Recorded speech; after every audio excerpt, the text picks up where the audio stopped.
持續3個幾月嘅雨傘革命正式結束，已經有差唔多1個月嘅時間，社會大致上回復正常。革命過後留低嘅，除咗大家對民主政制嘅反思之外，仲有一道道嘅社會裂痕。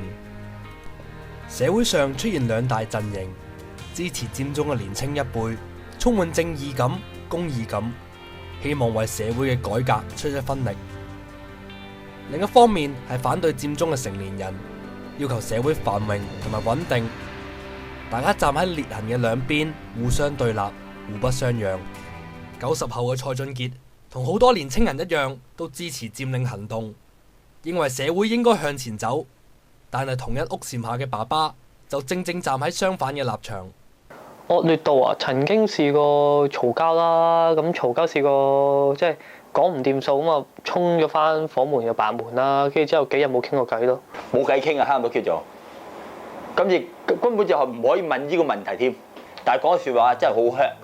係啊，因為我直情試過鬧我爸係港豬啊嘛，因為今次成個雨傘運動就係講話，基本上就係一個年齡階層嘅鬥爭啊嘛，就係話藍絲帶好多都係屬於可能50年代嗰班嘅人，而我哋嗰班就好多可能90後啊、80後嘅年青嗰一輩。就我立場嚟講咧，就係真係唔中意去做呢樣嘢嘅。我點解香港要搞到咁嘅情況啫？係咪？點解有好嘅地方唔整好佢？點解要整爛佢咧？